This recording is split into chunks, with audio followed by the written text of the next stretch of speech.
Control. Let's start with this breaking story here, Prof. There it is. Finally, the president gets to appoint the Commission of Inquiry. What do you think made him do it? I doubt if he had much of a choice. It's something which, according to the court order, had to be done within 30 days. And we must also not forget that I think President Zuma is trying as much as he can to rescue at the last hour whatever is remaining of his legacy. He doesn't want to go down history as a president who defied the courts, a president who avoided instituting a commission of inquiry to investigate corruption. As you hear from the statement, he speaks a very correct language. Language is very interesting, corruption. But it's a kind of language that we haven't really heard from him before. Yes, but he, in many instances, if you listen to his State of the Nation addresses, he speaks against corruption. In other words, he knows how to, what kind of language to use to appeal to the public, to rescue his image. So I think that's one aspect of it. But another aspect of it is that I think he's also trying to preempt whatever could be done by the next president once he leaves power. So I don't think Mr. Zuma is prepared to just leave things to chance. But how will this statement or appointing this commission save him from whatever it is that may follow him? I didn't read the judgment carefully, but my assumption is that the presidency will be involved in drafting the terms of reference for this particular commission, even though the Chief Justice will actually appoint a judge to head the commission. So in that way, I think there's going to be negotiation of the terms of reference for the commission itself. Well, let's move on then. Well, tomorrow he is in fact, I mean, there's that ANC-NEC meeting that is going to take place in East London, where it is expected the issue of whether he should be recalled is going to come up. Do you believe that the ground has shifted sufficiently from where it was when he was in charge, when he was president of the ANC, that it could happen this time around? I think it's still too early. It's still too early. I don't think the ground has shifted that much. First of all, I think Mr. Ramaphosa still has to cross the Rubicon.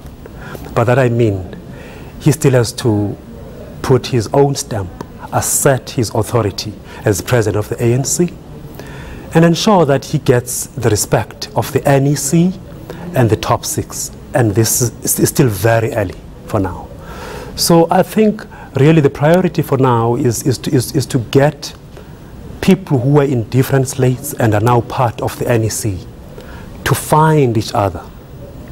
And Mr. Ramaphosa has to tread carefully, because one of the challenges they have is that, look, now it's 2018 and the elections are in 2019. There is not much time really to spend fighting one another as the ANC.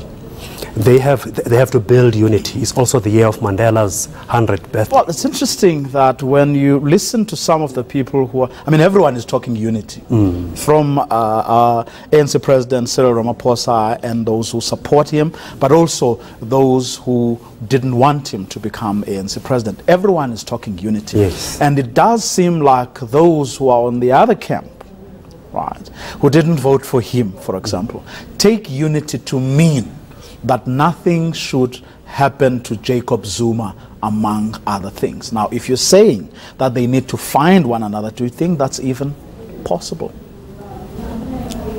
Look, it's going to be a very difficult task, actually. It's going to be a very difficult task, but I think the strategy of President of the ANC, Cyril Ramaphosa, is to start on a softer note, whereby he engages, tries to build consensus.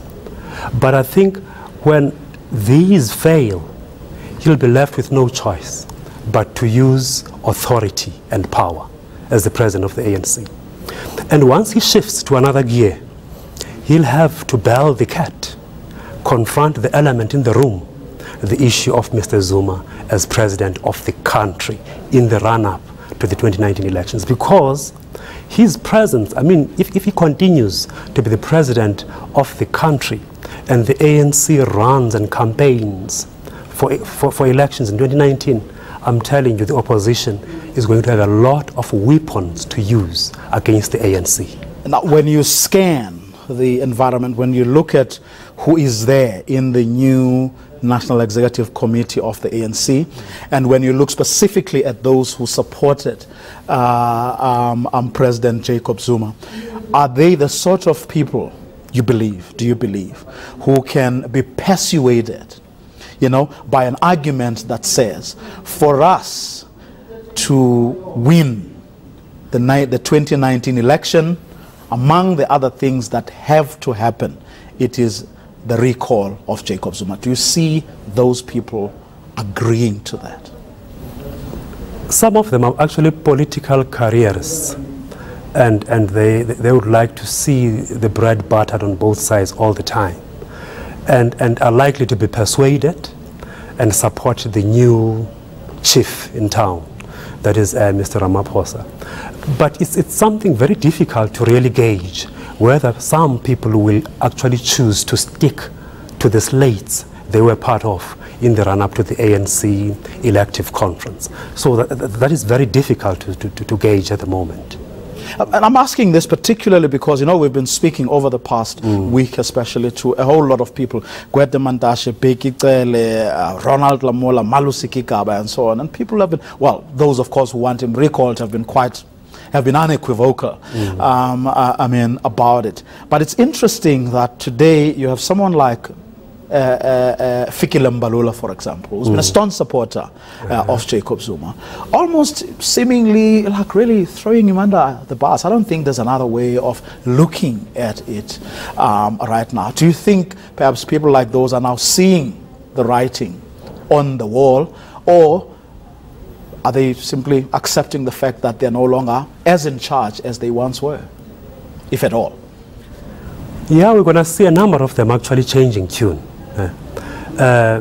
Politics is also about opportunities. You look at yourself as a politician and the future. And Mr. Zuma really is the past. Whether it's the past which is refusing to pass, but the fact of the matter is that Mr. Zuma is the past. And I think there will be skirmishes at the beginning, but I think as we proceed, just watch the months and see what is happening in the ANC. We're going to see a lot of shifts, people realigning, people turning coat, people supporting Mr. Zuma, I mean Mr. Ramaphosa, and shifting from the Zuma slate. And it's all because it's politics. There is no permanent reality in politics. Politics change every day. That's why you're likely to see a number of what we knew to be Zuma loyalists changing as the time goes. I'm going to let you go, but I'm going to put you, not before putting you on the spot. Who will read the State of the Nation address? Jacob Zuma, Cyril Ramaphosa? Just a name. I still think Jacob Zuma will read the State of the Nation address. Professor Kwandiwa Gondlo, thanks very much for coming through this evening. Thank you.